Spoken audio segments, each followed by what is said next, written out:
1 बजे राति म सुतेको थिएँ अनि एक्कासी बाँस भाँच्यो कडाममा बाँस भाँच्दाखेरि अनि मैले थाहा पाएपछि हात्ती आयो भन्ने मैले सोचेँ अनि फेरि एकछिन फेरि हो कि होइन कि भनेर त्यसको विचार लिएँ अनि को गऱ्यो सुस्तरी हाम्रो श्रीमती त्यहाँ म यहाँ मैले पनि अरे यार त्यो हात्ती जस्तो हो हेर्नु त भने त्यहाँ हेर्दाखेरिमा त सर्ट्यो त यताबाट थाहै नपायो हामी त्यसलाई हेर्न लागेको त्यो यताबाट यहाँनिर आइसकेपछि मैले एउटा भएको थिएँ हाम्रो श्रीमती त्यता कता गएको थिएँ मलाई थाहा पाएन सर म त आएर त्यहाँ उखेँ त्यो चाहिँ त्यहाँ आएर यस्तो गरी हेऱ्यो अनि त्यो त सर यो मेरो गेट थियो चाहिँ सुँडले फालिदियो उता फाल्यो आएर चाहिँ त्यो बाटोमा त्यो समाएर फाल्यो मैले चाहिँ म पनि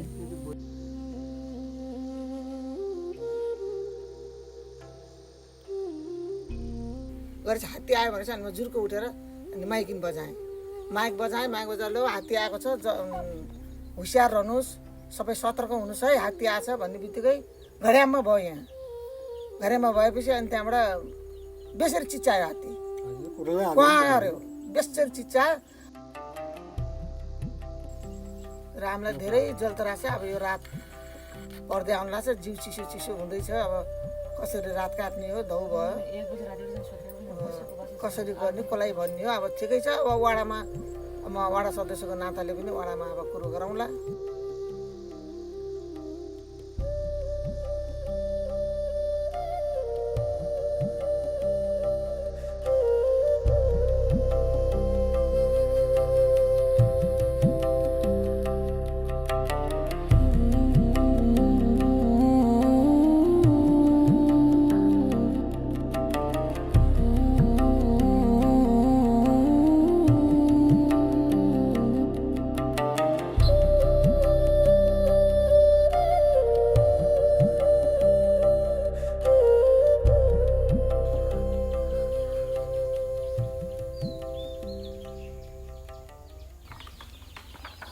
बाह्रौँ महिना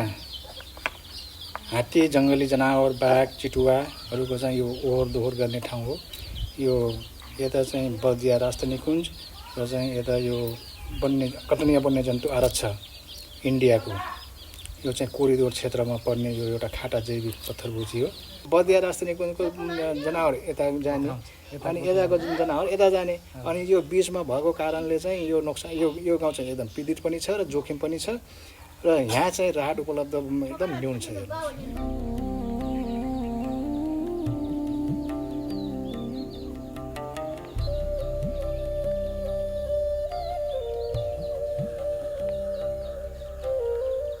र चाहिँ बाघले के गर्छ भनेपछि तपाईँको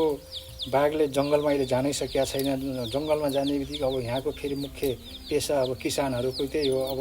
जङ्गल नगइकन हुँदै हुन्न जङ्गलसँग चाहिँ हामी आश्रित छौँ झाला काट्न जानु पर्यो बाख्राको लागि जानु पर्यो दाउरा जानु पर्यो त्यसमा चाहिँ अब बाघले पनि अब गाई चरिचरण गर्नु पर्यो बाघले भैँसी मारिदिने बाख्रा मारिदिने गरेको छ भने चितुवाले चाहिँ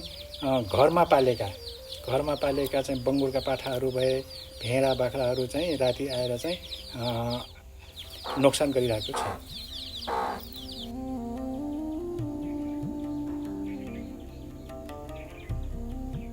यसमा चाहिँ यहाँका बासिन्दाहरू साह्रै नै पीडामा हुनुहुन्छ अब यता चाहिँ नेपाल सरकार अथवा राज्यको तर्फबाट कुनै पाउनुपर्ने सुविधाहरू अहिलेसम्म पाएको छैन पर्याप्त मात्रामा चाहिँ पाएका छैनन् र यो ठाउँ चाहिँ यस्तो ठाउँ हो जो कि हामी संरक्षणमा पनि लागेछौँ र संरक्षण गरे बापत चाहिँ हामीलाई त्यस्तो चाहिँ एकदम सुविधा चाहिँ मिलेको छैन यसमा चाहिँ यो हामी चाहिँ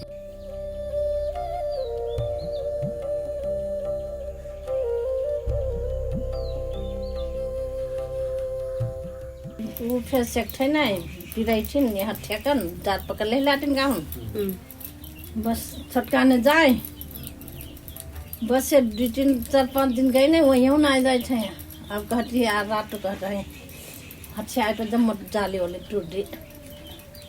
बस से ना जी ठीक है क्या अब जा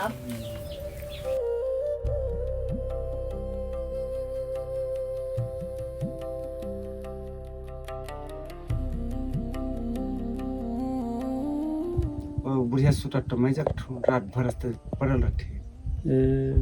हाथे ही तो धान खाए तब नहीं बस बोटो नहीं बचत सब खाते थे रात दिन ही पड़ल रठी जार लग करत ठीक हो खूब जार लागत ते पड़ल रहो पाटी बलन कटी ई सब लती सब पूरा भीजल रहा जम्मे जार तो लागत पैसा फेनाई रहत पाटी रहत लुगा अवश्य नहीं रहत हो सके ना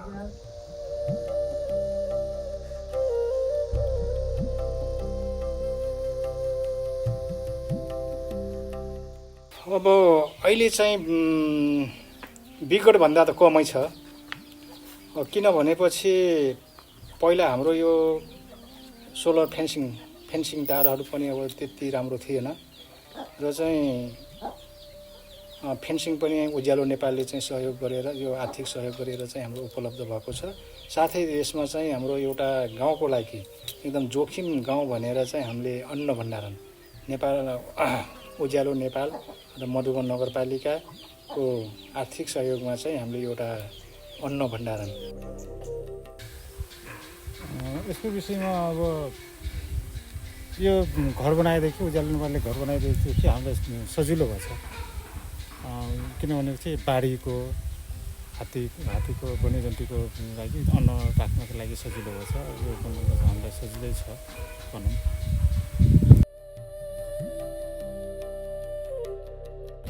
अहिले चाहिँ यो वर्ष पोहोर अलिक कम भयो भने अहिले चाहिँ एकदम कम भएको छ अहिले लगभग त्यही 10% पनि नोक्सान भएन जस्तो लाग्छ मलाई किन भनेपछि यता सोलर फेन्सिङ तार हामी गऱ्यौँ भनेपछि अब हात्तीले पनि चाहिँ त्यति नोक्सान अहिलेसम्म गरेको छैन चितुवाबाट चाहिँ अहिले लगभग चाहिँ पहिलाभन्दा डोबरै भइरहेछ मेरै बङ्गुर लाग्दियो हेर्नुहोस् अस्ति अब त्यो मैले फोटो पनि खिचेर राखेको यो अवस्थाले खान्छ र चाहिँ यता के छ भनेपछि यो राष्ट्रिय भएको कारणले यता चाहिँ एकदम अहिले 4 वर्ष भयो यो बाली नालीको अनि यो घर भट्काको त पाइएछ अरू चाहिँ नोक्सान भएको जस्तै अब ड्यामेज र यो जनावरको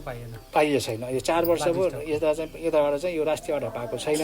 त्यसकारण हाम्रो के छ भनेपछि जनावर त अब राष्ट्रियको पनि हो र चाहिँ बर्दिया राष्ट्रिय निकुञ्जको पनि हो तर जनताले कताबाट सहज तरिकाबाट चाहिँ राहत उपलब्ध पाउँछन् बरु त्यो प्रक्रिया राम्रो हुन्थ्यो कि निकुञ्जले गरिदियो भने झनै राम्रो हुन्थ्यो अब जनावर हेर्नुहोस् न अब यहाँ बाली नाली नोक्सान गर्ने भनेपछि त यही जनावर त हुन् अब एउटा जनावरले कसैले हानिदियो भने फेरि निकुञ्जले नै मात्रै लाने हो यहाँदेखि राष्ट्रियले लानु लक्ष्य फेरि निकुञ्जले हेर्नुहोस् त्यस्तो समस्या छ यो गाउँलाई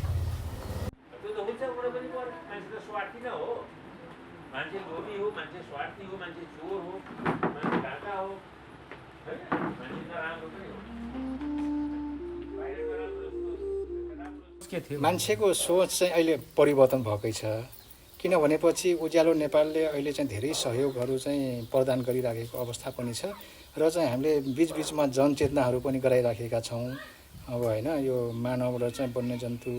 बीच चाहिँ अब द्वन्द्व कसरी न्यूनीकरण गर्ने भन्ने त त्यो अब हामीले त्यो पटक मिटिङमा बसिराखेका छौँ र छलफल पनि गर्छौँ र चाहिँ जनचेतना पनि भइराखेको छ